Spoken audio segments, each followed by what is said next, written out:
গল্প আলোয় অন্ধকার পর্ব ২১। রাইটার রোজা ইসলাম। স্তব্ধ টিয়াকে কোলে করে বেডে এনে শুয়ে দেয়। তখন স্তব্ধ চোখে পড়ে টিয়ার গলায়, হাতে পায়ে দাগ, স্পষ্ট রক্ত জমাট বাঁধা। স্তব্ধ মলমটা এনে সুন্দর করে টিয়ার ক্ষতগুলোতে লাগিয়ে দেয়। তারপর টিয়ার হাতের উল্টো পিঠে বেশ কিছু চুমো দিয়ে বলে ওঠে, সরি। মাত্রই টিয়ার জ্ঞান ফিরেছে।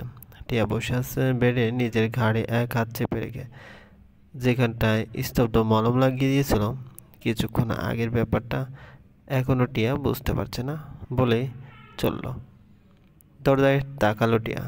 বন্ধ দরজা, বাইরে থেকে দেখেই বোঝা যাচ্ছে। টিয়া উঠে দরজার কাছে গিয়ে দাঁড়িয়ে রইল। টিয়ার এখনও বিশ্বাস হচ্ছে না কিছুক্ষণ আগের ঘটনা সেটা সত্যি ছিল কিনা। তাই সে আবার দেখতে চায় স্তব্ধকে। বিশ্বাস করতে চায় সত্যি স্তব্ধ এসেছে তাকে বাঁচাতে। ভেবে টিয়া যে দরজা ধাক্কা দিতে যাবে তার আগে দরজায় খুট করে আওয়াজ হলো। তাই টিয়া একটু পিছিয়ে দাঁড়ালো আর দরজা ঠেলে স্তব্ধ রুমে ঢুকলো, নিঃসংকোচে নিঃশব্দে, তার হাতে খাবার ট্রে। টিয়া স্তব্ধকে দেখে স্তব্ধ হয়ে দাঁড়িয়ে রইল সেখানে। টিয়ার দিকে কোনো খেয়াল নেই স্তব্ধের। সে খাবার ট্রে সেন্টার টেবিলে রেখে সোফায় বসলো, পায়ের উপর পা তুলে। টিয়া ঘুরে দাঁড়িয়ে স্তব্ধের দিকে চোখ বড় বড় করে তাকিয়ে। 10 মিনিট হয়ে গেছে টিয়া একইভাবে তাকিয়ে। স্তব্ধ ততক্ষণে জুসের গ্লাসে সিপ লাগাচ্ছে আর ফোনে গুতাচ্ছে। টিয়া যে তার দিকে এভাবে তাকিয়ে আছে তাতে যেন কোনো খেয়ালই নেই স্তব্ধের। স্তব্ধের ভাবখানা এমন, টিয়া তাকে দেখতে চাইছে যখন মন পেট ভরে দেখো। টিয়ার আরও কিছুক্ষণ তাকিয়ে থেকে হঠাৎ কী হলো কে জানে। সে চোখ ঘুরিয়ে কাবার্ডের দিকে তাকালো, তারপর দ্রুত কাবার্ডের সামনে গিয়ে দাঁড়ালো, দেখতে তার কোনো ড্রেস আছে কিনা। না থাকলে তার স্তব্ধ ওর কাছে ড্রেস চাইতে হবে, যা সে করবে না। সে স্তব্ধের সাথে কথা বলবে না। টিয়া মনে মনে প্রে করতে করতে কাবার্ড খুললো। হ্যাঁ, ড্রেস আছে, কিছু jeans tops, T shirt, ladies shirt. এগুলো দেখে টিয়া পিছন ফিরে একবার স্তব্ধের দিকে তাকালো। স্তব্ধ এখনও ফোনে মুখ গুজে। টিয়া দ্রুত সামনে ফিরে ফুপাতে একটা ক্রিম কালার লেডিস শার্ট আর ব্লু জিন্স নিয়ে ওয়াশরুমে ঢুকে পড়ল। আলিশানে একটি ওয়াশরুমে ঠিক মধ্যখানে বসে হাঁটুতে মুখ গুজে 30 মিনিট ধরে কেঁদেই যাচ্ছে টিয়া। টিয়া বুঝতে পারছে না কেন কাঁদছে সে, স্তব্ধের জন্য নাকি অন্য কিছু। অন্য কিছু নয়, স্তব্ধের জন্যই কাঁদছে সে। স্তব্ধ তাকে ভালোবাসে না, টিয়া সেটা জানে। তবুও যে টিয়ার কষ্ট হয়, স্তব্ধকে দেখলে টিয়ার কষ্ট দ্বিগুণ বেড়ে যায়। কেন স্তব্ধ তাকে একটু ভালোবাসতে পারলো না কেন? এসব ভেবে ভেবে টিয়ার কষ্ট হয়, প্রচুর কষ্ট হয়। কিন্তু কেন হয়?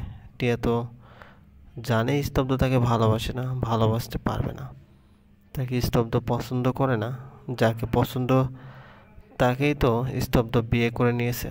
তাই স্তব্ধ তাকে ভালোবাসবে এটা ভাবাও চিন্তা করা ভুল, কঠিন ভুল, জঘন্য ভুল। এখন এটা সম্ভব নয়। স্তব্ধের যে বউ আছে, তাই টিয়া আর বেহায়া হবে না, স্তব্ধকে ভালোবাসবে না সে নিজেও। অন্য কারোর সংসার সে ভাঙবে না, কিছুতেই না। সে অন্য সব নিচু মন মানসিকতার মেয়ে হতে পারে না। নেহাতি সে স্তব্ধের সম্পর্কে জানতে শুধু নিখুঁতভাবে বিয়ের অভিনয়টা করেছিল, আর অভিনয় করার মাসুলও সে কড়াই গন্ডায় দিচ্ছে। তাই আর জানতেও চেষ্টা করবে না সে কিছু। সে তো বুঝেছেই স্তব্ধ নিজের স্ত্রীকে বাঁচাতেই তাকে বিয়ের প্রপোজাল দিয়েছিল, যেন এই ড্যানিয়েল তার স্ত্রীকে নয় তাকে তুলে আনে। আর মাহিনকেও মনে হয় নিজের দরকারেই মেরেছিল স্তব্ধ, তার জন্য নয়। যাই হোক, সে নির্দোষ ছিল এটা ভেবে যে স্তব্ধ তাকে এখান থেকে নিতে এসেছে, এটাই বেশি। সে আর কিছু ভাববে না, সে বাসায় যেতে পারলেই হলো শুধু। হঠাৎ টিয়ার মাথায় এলো, আচ্ছা স্তব্ধ কি জানে তার সাথে স্তব্ধের বিয়ে হয়নি? টিয়া আর ভাবল না, শাওয়ার শেষ করতে ব্যস্ত হয়ে পড়ল। পানিতে ক্ষতগুলো জ্বলছে শুধু। স্তব্ধ এক দৃষ্টিতে ওয়াশরুমের দিকে তাকিয়ে। স্তব্ধ বুঝতে পারছে টিয়া ওয়াশরুমে ঢুকছে কাঁদতে। স্তব্ধের সব যন্ত্রণা লাগছে এই মুহূর্তে, তাও চুপচাপ চোয়াল শক্ত করে বসে রইল সে। টিয়াকে খাইয়ে ওষুধ খাইয়ে দিতে হবে। ড্যানিয়েল টিয়াকে ড্রাগস নিয়ে দিয়েছে। ব্যাপারটা টিয়া জ্ঞান হারালে বুঝতে পারে স্তব্ধ। টিয়াকে এখন নর্মাল দেখালেও নর্মাল নয় সে, তাকে সুস্থ করে তুলতে হবে স্তব্ধর। টিয়া ওয়াশরুম থেকে বেরিয়ে স্তব্ধকে দেখতে পেল না সোফায়। চোখ ঘোরাতে বেলকনিতে দেখতে পেল স্তব্ধকে রুমের গ্লাস লাগিয়ে স্মোক করছে, আর এক হাত দিয়ে গাড়ির পিছন স্লাইড করছে, আর এক পাশ থেকে অন্য পাশ হাঁটছে বেলকনিতে ক্রমাগত। টিয়া স্তব্ধকে দেখে বিনা বাক্যে এসে সোফায় বসলো। খাবার দেখে বুঝলো সে রাতে শাওয়ার নিয়েছে আর এখন ডিনার করবে। কী দিন এলো তার, কখন দিন হয় কখন রাত হয়, কয়দিন গত হয়েছে সে বোঝে না। আরও আছে সারাদিন সে কি করেছে, কই ছিল। মাথা থেকে সব গায়েব হয়ে যায়, লাইক মেন্টালি সিক ভেবে দীর্ঘশ্বাস ফেলে টিয়া খাবারের চোখ বোলালো। খাবার ভালো করে দেখে বুঝলো তার কতটা খিদে পেয়েছে, কারণ মেনুতে চিংড়ি আছে দেখে পেটে ক্ষুধা নামক ইঁদুর লাফালাফি করছে টিয়ার। আর দেরি করলো না টিয়া, গপাগপ খেতে লাগলো প্লেটে এই নিয়ে। স্তব্ধ নিজেই স্তব্ধ হয়ে টিয়ার খাওয়া দেখছে গ্লাস ভেদ করে বেলকনিতে দাঁড়িয়ে। টিয়ার হাত কাঁপছে, তাও টিয়া খাচ্ছে। স্তব্ধ আর তাকিয়ে থাকতে পারল না। টিয়ার দিকে অন্য পাশে ফিরিয়ে আরও একটি সিগারেট জ্বালালো। ক্রমাগত সিগারেটে টান দিচ্ছে স্তব্ধ। টিয়ার এই কষ্টগুলো স্তব্ধ জাস্ট মানতে পারছে না। স্তব্ধ আজ পর্যন্ত নিজের বাবা কথা ছাড়া একটি কাজ করেনি। স্তব্ধের জীবনটা বাবা নামে স্তব্ধ উৎসর্গ করে দিয়েছে যেমন, কিন্তু তাতে স্তব্ধের কোনো ক্ষতি হয়নি কখনো, বরং বাবা কথায় কাজ করে পদে পদে শিক্ষা পেয়েছে স্তব্ধ। কিন্তু বাবার কথায় টিয়াকে নিজের লাইফে এনে যেন আজ স্তব্ধের মনে হচ্ছে বাবার কথা না শোনাই ভালো ছিল। দূর থেকে টিয়াকে ভালোবেসে স্তব্ধ না হয় একাই কষ্ট পেত, কিন্তু এখন যে তার ভালোবাসার মানুষটি সম্পূর্ণ নির্দোষ হয়েও কষ্ট পাচ্ছে, যেটা মেনে নেওয়া সহ্য করা তার ভালোবাসার মানুষটির পক্ষে সম্ভব হচ্ছে না। এই কষ্ট টিয়াকে পেতে হবে ভেবেই তো 4 বছর কষ্ট দিয়েছে টিয়াকে, নিজেকে। টিয়ার সামনেও যায়নি যেন টিয়া কষ্ট না পায়, তাকে ভুলে যায়। কিন্তু এসব কিছুই হলো না। স্তব্ধ যেটার জন্য ভয় পেত তাই হলো, টিয়া অকারণে কষ্ট পেল। স্তব্ধের কী করা উচিত? সব ঝামেলা মিটিয়ে টিয়াকে নিজের কাছে রাখা উচিত না, ছেড়ে দেওয়া উচিত টিয়ার নতুন জীবন শুরু করার জন্য। স্তব্ধ আকাশ পাতাল ভাবলো, ভেবে এটাই মাথায় এলো টিয়াকে কষ্ট দেখার মানে হয় না, না সে বা তার বাবা ইচ্ছায় টিয়ার লাইফ নির্ধারণ হতে পারে না। টিয়া তার কাছে থাকলে ড্যানিয়েলের মতন বড় বড় মাফিয়াদের নিশানা হবে, যা চিরজীবন হয়তো বয়ে বেড়াতে হবে টিয়াকে। তার সাথে থাকলে সবচেয়ে বড় কথা, টিয়ার লাইফটাও তখন রিস্কের মধ্যে, যখন তখন প্রাণ যাওয়ার ভয়ে।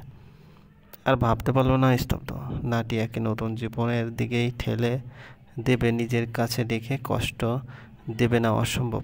না, স্তব্ধের একটুও কষ্ট হচ্ছে না টিয়াকে ছাড়া থাকতে হবে ভেবে। সে টিয়াকে নিজের করবে ভেবে ভালোবাসলে নিজের করে পেতে হবে এর কোনো মানে হয় না।